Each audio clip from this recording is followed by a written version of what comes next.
Hello, everybody. So as normal, I'll start with some remarks up top, and then I'll move to questions after the fact. Today marks the first 200 days of the Trump administration, and with it, 200 days of delivering results and real wins for the American people. Under the leadership of President Trump and Secretary Rubio, the United States is restoring strength, securing prosperity, and standing up for American interests on the world stage. Turning to trade, President Trump has delivered on his promise to rebalance U.S. trade. This week marks the successful conclusion of 8 historic trade agreements with key partners: the European Union, South Korea, Pakistan, Japan, Indonesia, the Philippines, China, and the United Kingdom. Liberating the U.S. economy from decades of failed anti-American trade policies and delivering lasting benefits for American workers and businesses. On global health and humanitarian leadership, the United States is providing an additional $93 million to treat nearly 1 million children suffering from malnutrition with life-saving, ready-to-use therapeutic food, RUTF, from and by American producers. This critical funding will help save lives in 13 countries: Haiti, Mali, Niger, Ethiopia, Sudan, South Sudan, Nigeria, Madagascar, Central African Republic, Democratic Republic of Congo, Djibouti, Kenya, and Chad. Drawing down the entire pre-positioned stock of RUTF and supporting continued production to meet ongoing needs. Moving to the Pacific, this week the United States and the Cook Islands announced a new partnership to advance scientific research and responsible seabed mineral development. As a regional leader, the Cook Islands is at the forefront of sustainable exploration, and the United States is proud to support the shared vision for innovation and mutual prosperity. Finally, turning to Southeast Asia, the United States welcomes today's General Border Committee meeting in Kuala Lumpur as a constructive first step forward in the Cambodia-Thailand ceasefire arrangement. President Trump and Secretary Rubio call on both governments to fully honor their commitments and pursue enduring peace. We welcome Malaysian Prime Minister Anwar Ibrahim for his leadership and we commend Malaysian Prime Minister Anwar Ibrahim for his leadership in facilitating this process and for co-hosting the pivotal July 28 special meeting with the United States. And with that, I'll take some questions. Yes. Thank you, Tommy. My name is Ali Barada from Asharq Al-Awsat newspaper, and my question is that Lebanon's government today took a very critical decision regarding disarming Hezbollah and to accept, in fact, the U.S. proposal to solidify the cessation of hostilities with Israel. Would you please comment on that? Yes, what I can say is the United States welcomes the Lebanese government's decision on Tuesday to task Lebanese armed forces with a plan to bring all weapons under state control by the end of the year. This is an important step towards Lebanese sovereignty. We continue to watch developments in Lebanon very closely. Special Envoy Tom Barrack made it clear what the president needs to see. As long as Hezbollah retains arms, words will not suffice. The Lebanese armed forces must fully commit and act now to fully implement the government's decision. The credibility of Lebanon's government rests on its ability to match principle with practice. A quick follow-up. Iran's Foreign Minister Abbas Araghchi said that this decision by the Lebanese government will fail. And I wonder whether you have some comment on that, and also whether you can tell us if Ambassador Barrack will visit Lebanon anytime soon. Well, on that front, I have nothing to preview on that. He's been in discussion with all the players in the region multiple times, as we've discussed publicly here. What I can say again, in terms of your other question, is that we welcome this decision. And like I said at the end of that response, we need to see action match the principle that they're having there. So we need to see practice, not just principle. Yes. Thank you. My question is about China.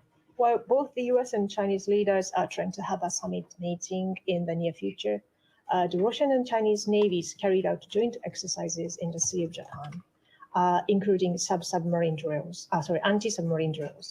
And China continues to purchase Russian oil. So how are you concerned of the China's move that might help Russia? And I have a brief follow-up. Well, let me take, for the specifics, let me take that back and see if we can get further details for you on that. What I can say, though, is we've been clear about how the United States views itself as a Pacific nation. We are a Pacific nation. We've seen the highest levels of engagement with our allies and partners across the region. The fact that we stand with our allies and partners across the region, both the Secretary, of course, going to the region, but other high-level delegations from this department over just the last few weeks. So we've seen that engagement, we've seen that commitment here, and that engagement will continue. And it's been reported that Indian Prime Minister Modi is set to visit China for the first time in 7 years. And Chinese Foreign Minister Wang Yi has criticized the US tariffs imposed on countries including Brazil and India. So are you concerned that China and other BRICS countries are trying to take the lead in organizing a kind of pushback against US trade measures? Well, what I can say in terms of India is the president has been very clear in terms of the concerns he has regarding the trade imbalance, regarding the concerns he has when it comes to the purchase of Russian oil. You've seen him take action directly on that, and I refer you to the president's comments for that. India is a strategic partner with whom we engage in a full and frank dialogue. That'll continue. The secretary also spoke to that. Like anything in foreign policy, you're not going to align 100% of the time on everything. But it is very clear, the president's been clear, the concerns that he has with the trade imbalance, the concerns he has with India purchasing Russian oil. He's been clear on that. He's taken action, and I refer you to his comments for further on that. Yes. Noting, hi, I hope you're doing okay. Noting your statement on Lebanon a moment ago, I mean, I know you said that the U.S. will be watching developments, but the U.S. has not been like a passive player in the Lebanon situation. It's been very active. Going forward, I mean, is the U.S. going to be continue to be a broker? Is it going to take on kind of an enforcer role? I mean, how can you give me a picture of how deeply involved you're going to be going forward here as Lebanon tries to implement, the disarmament of Hezbollah? Well, obviously, we've seen discussions from the ambassador, Tom Barrack, the special envoy in the region. We've also seen comments here on Lebanon from this podium just now and in the past. In terms of our specific role, what I can say is what I said earlier, that we'll continue to watch developments in Lebanon very closely, and that we need to see the practice there match the principle that they have. One other question, a report today that the Gaza Humanitarian Foundation finally secured a meeting with United Nations officials. A, can you confirm that? And B, I know that GHF and the State Department have been calling for cooperation to happen, but never really an idea of what that cooperation would actually look like in practice. Can you give us an idea of what exactly the State Department envisions in a cooperative agreement between GHF and the UN? Well, I refer you to GHF for more details on meetings they may or not be having with different organizations or the United Nations. What I can say is we've been clear is that we want to see as much aid as possible go to the people of Gaza without it being looted by Hamas. We've been clear that we want to see creative solutions, that there's a mechanism in place that has been able to deliver 110 million meals without it being looted by Hamas. We've also been clear in our concerns about how other different delivery systems have seen issues when it comes to the diversion of aid. So the specifics, we'll see exactly. The president's talked about wanting to see more aid get into Gaza. We've seen, for example, from this podium, talking about how the ambassador and Special Envoy Witkoff have briefed the president after their recent trip to the region. We'll see what specifics come out in terms of future steps, but there are many options being discussed. We want to see as much aid get to the people of Gaza without it being looted by Hamas as possible. Yes. A question about Europe. It has been reported in the past hours that the United States government has launched a diplomatic campaign targeting the European Union's Digital Services Act. According to this reporting, the United States would be arguing that it's imposing excessive restrictions on free speech. And given the ongoing negotiations between the United States and the European Union, could you confirm that that campaign is active, and what would be the main motivation and the outcome that the United States would like to see regarding the DSA? In terms of negotiations, are you referring to trade on that front? Yeah. So in terms of specifics on the trade negotiations, I refer you to USTR, the White House, and those directly involved in those negotiations. We have been clear from the beginning of this administration the importance this administration places on free speech. That is something that the vice president spoke to in Munich when he said democracy rests on the sacred principle that the voice of the people matters. We shouldn't be afraid of our people, even when they express views that disagree with their leadership. This has been an honest and frank conversation that we have been having with our partners in Europe around the world, the importance that we place on free speech, and that importance is going to continue. Yes. Thank you. Asking about President Trump and the potential summit with Russian leader Vladimir Putin. I know White House officials have said that for that meeting to take place, Putin needs to be willing to meet with Ukrainian President Volodymyr Zelensky. But I was wondering, can you put a fine point on that? Is there any world in which this summit between President Trump and President Putin can happen without Putin agreeing to a Zelensky meeting as well? Well, I'm going to refer you to the White House on that one for details on the president's schedule. What I can say is looking backwards, as the secretary has described, we have been in continual communication with our partners in Europe, continual communication with Ukraine. Our ultimate goal is to end this conflict get the parties to the table, see the ceasefire and the long and enduring peace. But for details on the president's schedule, I'll refer you to the White House. Yes. Rachel with Lilly Broadcasting, good to see you. In regards to Ukraine, does the secretary have any maybe scheduling a chance meeting with his counterpart, with Ukrainian officials or with any Russian officials? I have nothing to preview in terms of his schedule at this point. Okay, and then Hugh, real quick on Haiti, you mentioned that millions of dollars are going to go towards the malnutrition problem in Haiti. However, the State Department could potentially deport thousands of people, Haitians that are currently residing in the United States, back to Haiti. There's still political instability there. What does the State Department have to say about that? Well, look, we've seen actions from this administration in order to try to encourage stability in Haiti. We've seen actions, announcements taken to try to go after those that are leading to instability in Haiti, announcements the Secretary himself has made. We see this aid from American producers by American producers going to these 13 countries. For specifics on TPS, I assume that you're talking about, I refer you to DHS in terms of those specific decisions. But we have seen actions here from the State Department to try to encourage stability in Haiti. We've seen, again, this announcement of aid going to Haiti and other countries as well. Thank you. Yes. I want to ask Tommy. Apologies. It is tough. My phone sometimes autocorrects to Tammy nowadays, so my own phone does it. I don't know. Follow up on Russia, Ukraine again. What is your level of trust to Putin that he is not, engaging in another delaying tactic here, and how over optimistic, or will it be over optimistic for us to expect anything out of this meeting, potential meeting? Well, it's not a question of trust, it's a question of actions. The president has described how he's been disappointed in the actions that we have seen from Russia over recent weeks. He's talked about seeing actions, not just words. He's described that himself. So this is not a question of trust per se. This is a question of seeing actions to match up the words, but also is indicative of the commitment that we have made clear from the beginning of this administration, that we stand ready to aid in the pursuit of peace, try to end this conflict, stop the carnage. That is our driving policy here. That remains our driving policy. And getting the sides to the table is key to reaching a diplomatic solution to this conflict. So it's not about trust, it's about action, and it's about doing everything we can to aid in the pursuit of peace and bring this war to an end. And to follow up on Russia again, today marks 17 years since Russia invaded in Georgia. They are, holding Georgian land. They have successfully seems to have implanted their pro-Russian government that is cracking down against Georgian, opposition, civil society. So, do you have any comment on both, Russian occupation and also Georgian government's behavior? The United States Embassy in Georgia put out a statement. I refer you to that statement for further details there. Yes. Hey, Tom, following up once again on Russia, Ukraine, you talk about the goal of a peaceful solution. What's at stake if we can't get that peaceful solution from a potential upcoming meeting, if negotiations go nowhere? Well, I'm not going to speculate on what may come out of these meetings. I'm not going to predict the future. What I can talk about, again, is our commitment now, what we have done, what we continue to do, engagement at the highest levels of this administration to try to end this conflict and stop the carnage.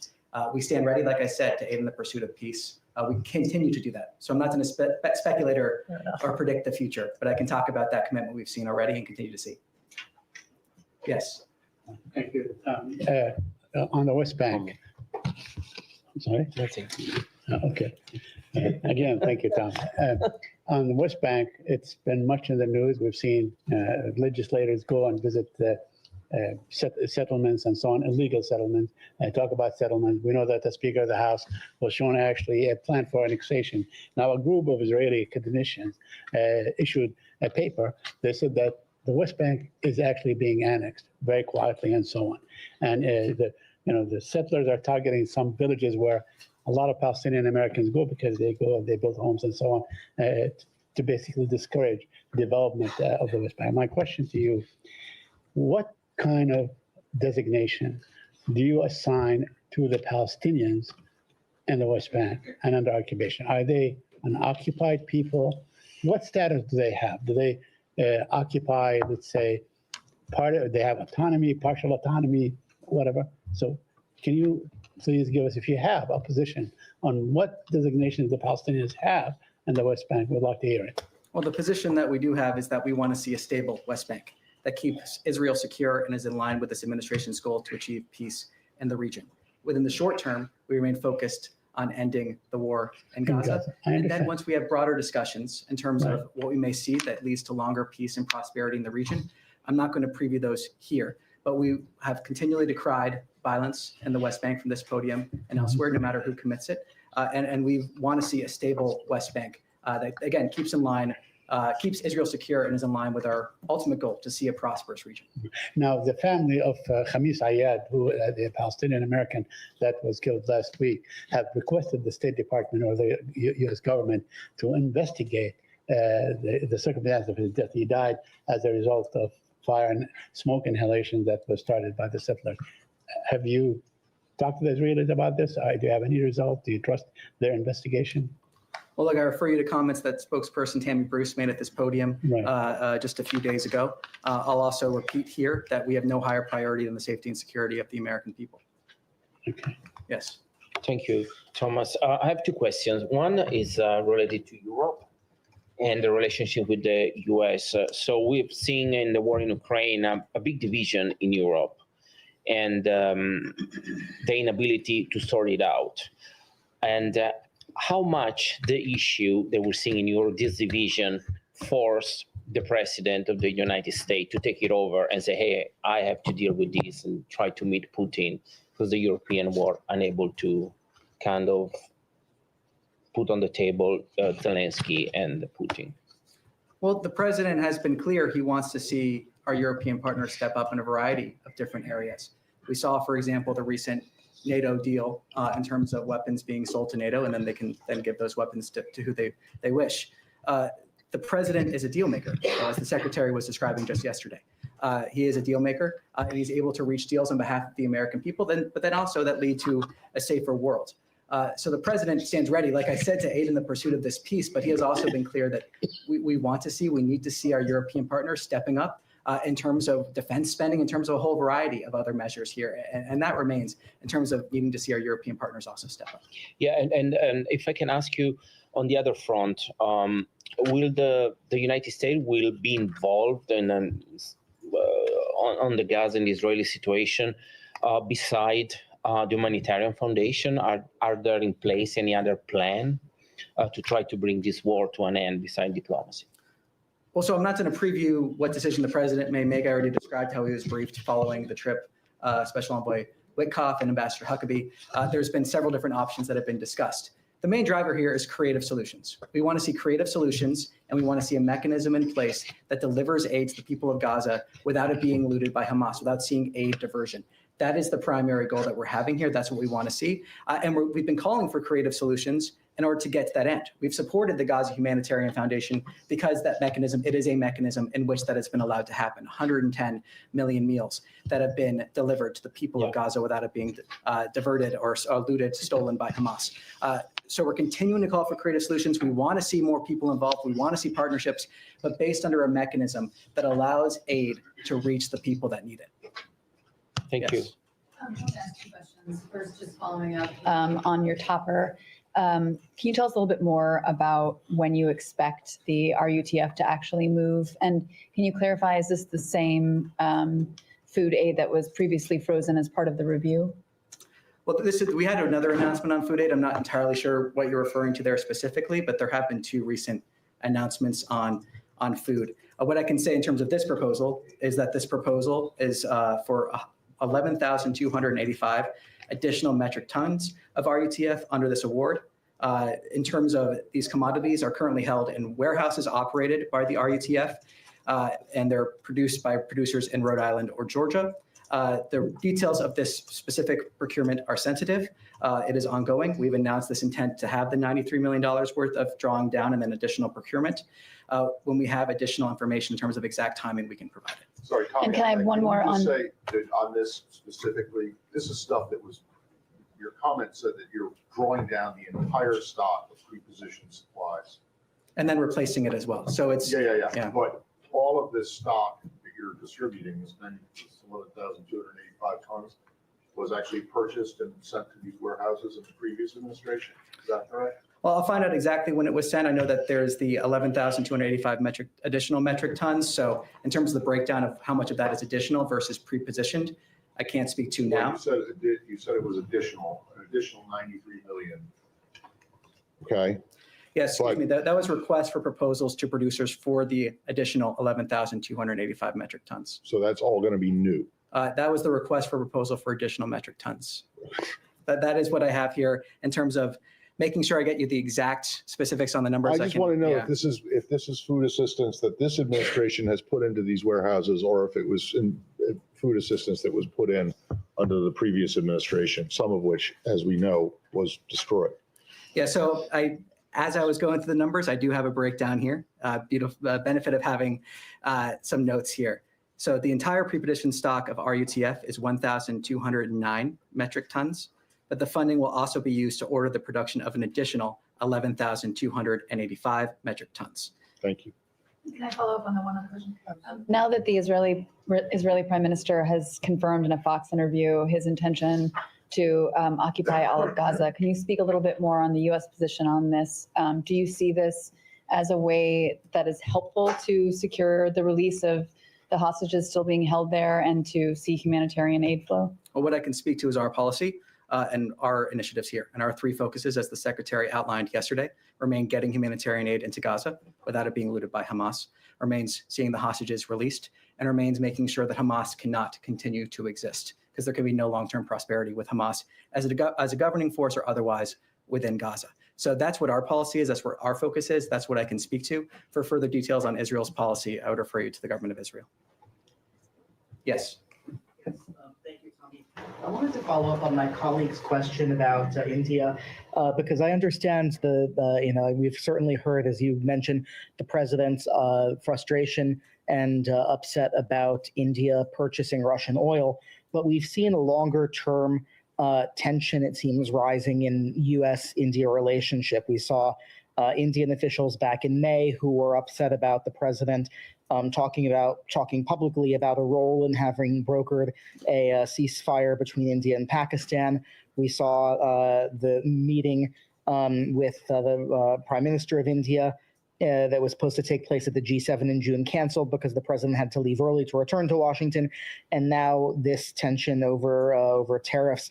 Is there a concern from this department or the secretary about an overall worsening in the relationship with India and the potential for India to be turning more to China and away from the U.S. at a time when the U.S. looks to India, has been looking for many years to India as a partner?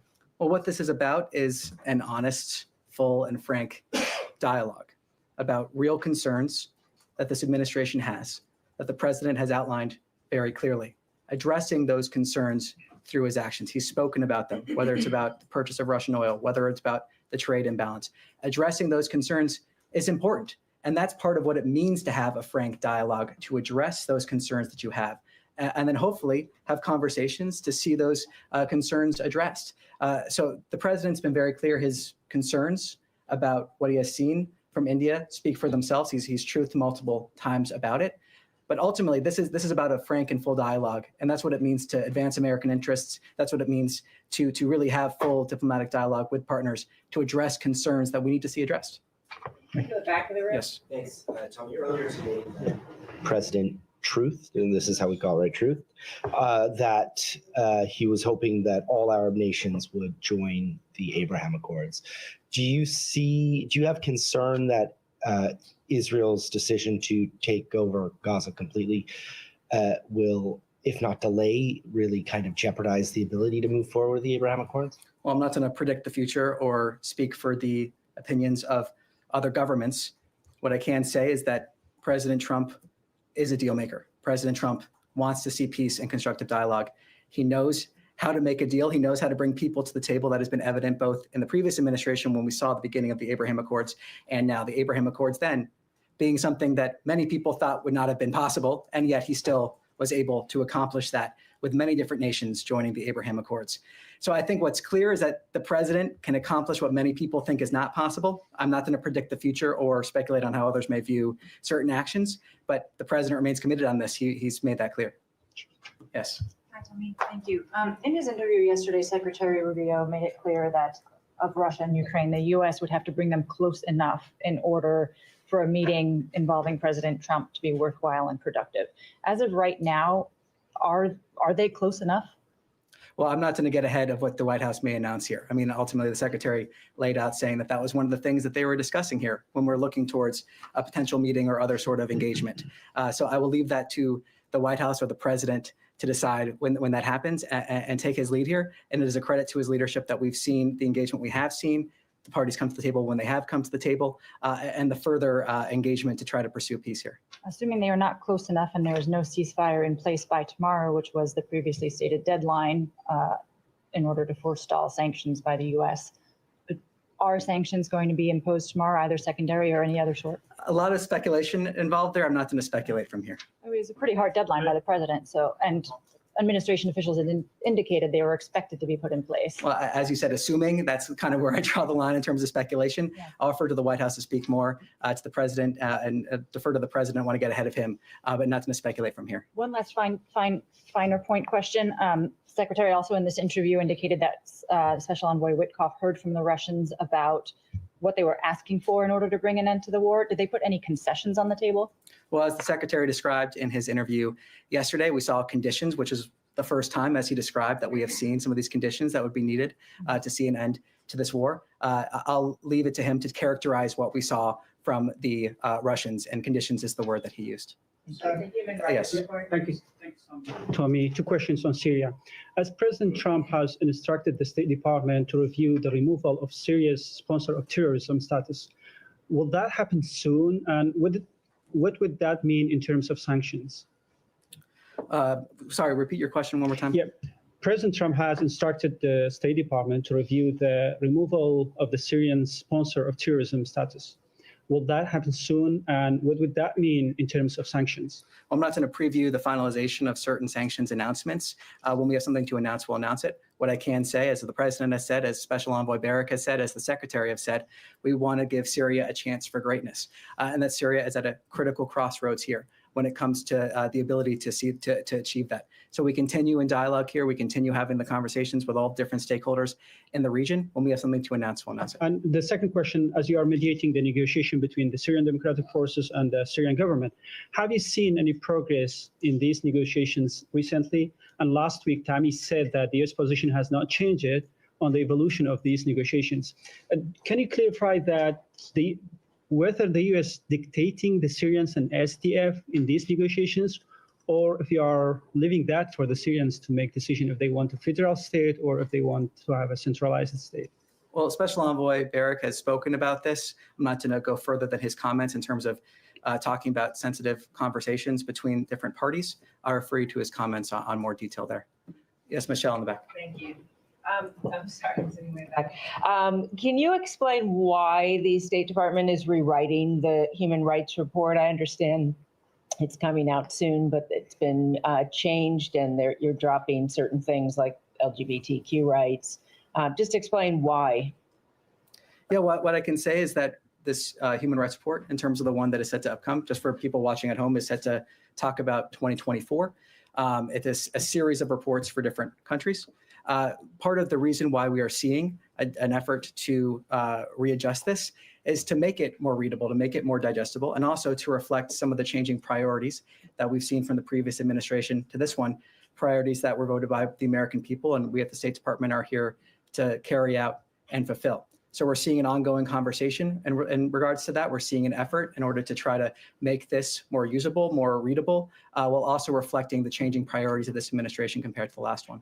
So it's always in the past seen as not a political thing. I mean, it's you're judging people based on human rights law, and but does this mean that you see it as a political tool? No, not at all. I mean, we have seen changes in the previous administration when President Biden took office, changes in terms of different examples that are used. Speaking of past reports, the examples in these reports are oftentimes illustrative, highlights of ways that we want to or concerns we want to raise or conversations we want to have.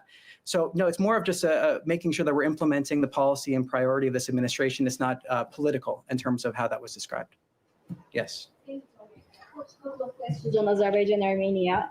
First, there are reports that the trilateral summit on Friday at the White House with Azerbaijan and Armenian leaders will result in the signing of an initial peace deal.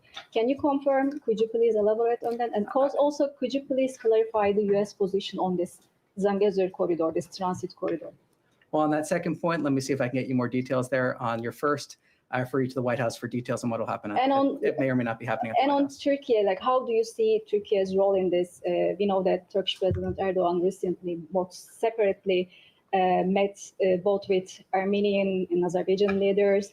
You know, how does the U.S. see Turkey's role in this peace process, and also generally overall its role in you know, post-conflict regional order? Well, what I can say is that both the president and the secretary have said we hope to see, speaking in general, some sort of agreement soon. They both said that multiple times. The secretary often talks about this when he has the opportunity. When there's something to announce, we'll announce it. In terms of the specifics of how that looks, when we have something to announce in terms of specifics, I'm not going to speculate or get ahead of those announcements at this time. Yes.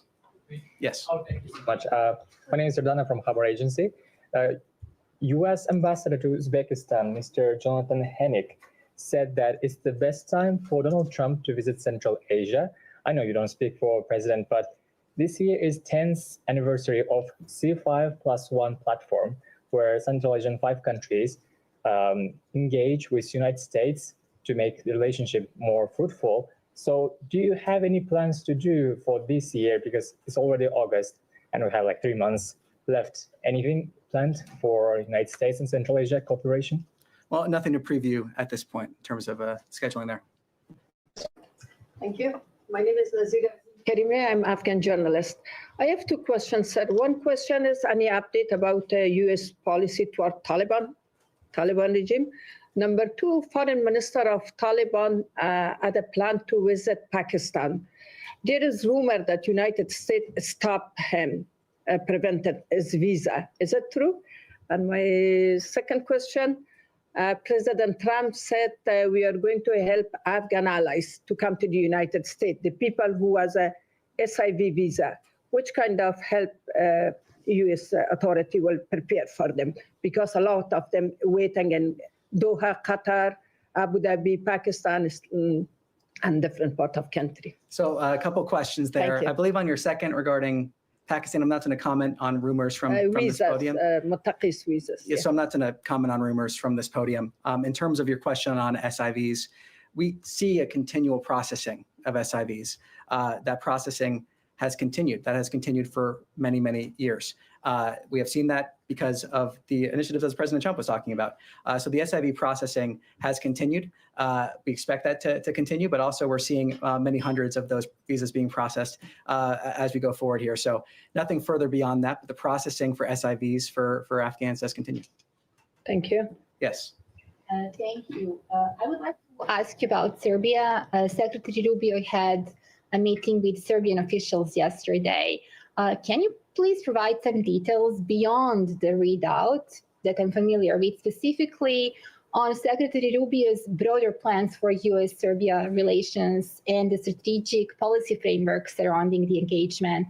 Like, what's the goal for the State Department when it comes to Serbia? Is it the beginning of a new chapter? Is it not? What do you have for me? Well, nothing further to provide beyond the readout. So I'll refer you to that readout for further information. And with that, that's all I have for today. Thank you.